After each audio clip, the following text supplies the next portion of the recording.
Hi everyone, welcome back to my channel. This is Josie's Point of View, where we focus on human interest stories from the Carolinas and beyond. Today's Saturday and it's January the 16th, 2022.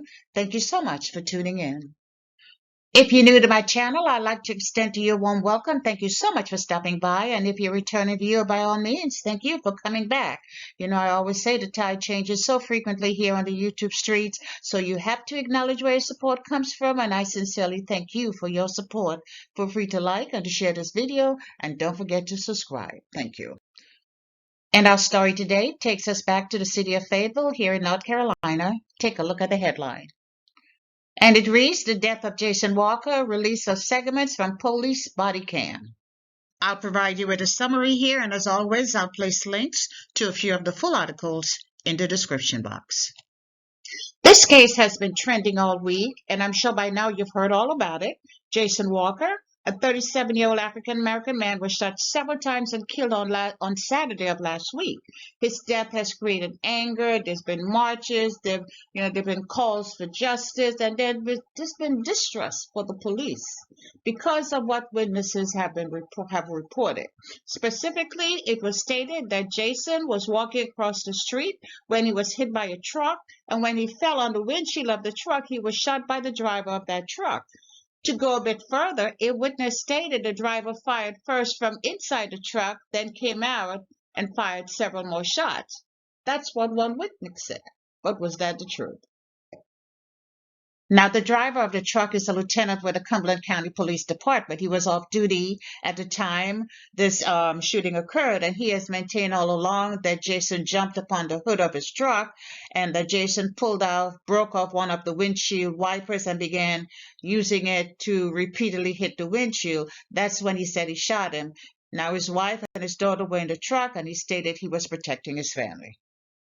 Now, responses by the police to this man dying on the streets of Fayetteville has echoed concerns of inhumane treatment because in the videotape that was initially shot, it does not show any of the arriving police officers going over to assist this young woman who was providing aid to the dying man. And that, along with a few other concerns, prompted the chief of police to petition for the release of the police video cam to show what took place when police arrived at the scene. Now, some segments of that video were released last evening, and I did take a look at them. So I want to share with you what I saw and compare it to what I saw in the initial video.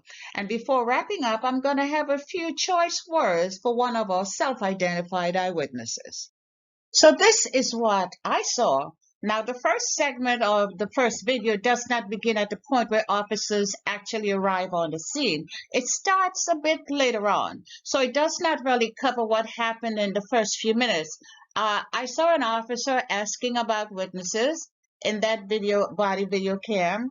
In that initial frame, an officer in a white shirt, this officer right here, walks over to very close to the dying man, but that was not the beginning as shown in the earlier video that was taken by someone on the scene that day. The frame, the frame was cut and it was pasted together, so it does not capture those critical first moments. Now, in that initial video, the one that has been circulating on social media, the first portion, when the officer arrived, he goes over to the deputy and he stands next to him. He does not go to where the dying man and the woman who are rendering aid are located. Also, I do recall there were 3 people around the dying man, the woman, and 2 additional bystanders. In that video cam that was posted on yesterday, there's only the woman in black. And that's why I say it does not start at the initial point. But then again, the remaining videos may show something that's a bit different. Now, in the second video or the second frame, there are a group of people standing around, and I heard a man's voice, and it appears to be Jason Walker's father, because I heard him say, "Yes, that's my son." He doesn't say that. Yes, that's exactly what he said. "That's my son." I heard him say he was calling Jason to come back from over the street, and that Jason, ran over there and jumped on top of the truck and was beating on it with the windshield wiper, and I heard that with my own ears. And that correlates exactly with what the driver of the truck said actually happened. I'm not making it up. That is exactly what I heard. Now, in the third frame or the third video, that left me kind of a bit confused here. I heard the woman in black who was providing aid to Jason Walker. I heard her say she did not witness the shooting. And even though I may have been a bit skeptical of the segments of the video that were released by the police, there's simply no way her words could have been distorted or placed out of context. She specifically stated she did not see the shooting. Now, there's a rumor that this same woman was allegedly sharing her stories during the protest, allegedly saying that she was an eyewitness. And I also saw a very detailed interview in which she outlined what she saw because she said she was following that truck.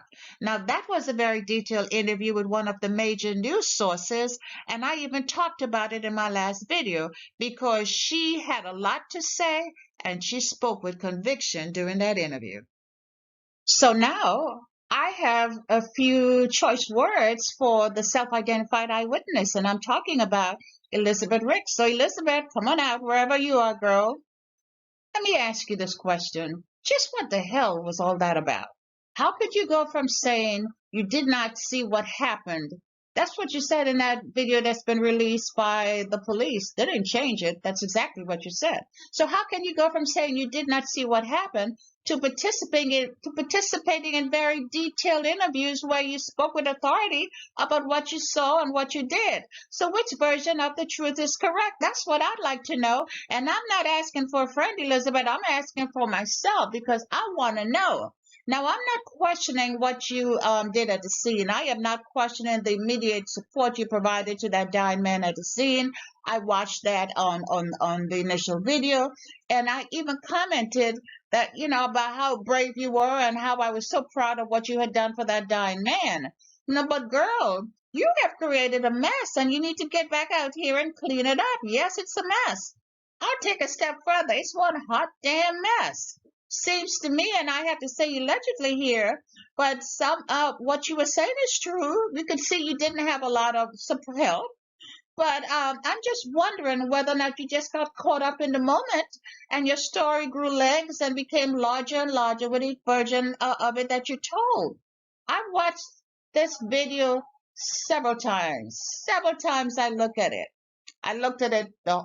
I mean, it wasn't very long. I looked at it and I looked at it and I looked at it again. And right now, Elizabeth, we need answers. You need to come forward, my dear. You have some unfinished business to take care of. So there you have it. A lot of confusion, but this is only the beginning.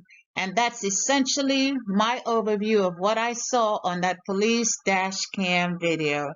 In the coming days and weeks, I expect more dash cam videos going to be released. More people will probably change their stories. And if people are lying, they'll probably be charged. And you know what? I'll be right here to talk about it on my YouTube channel.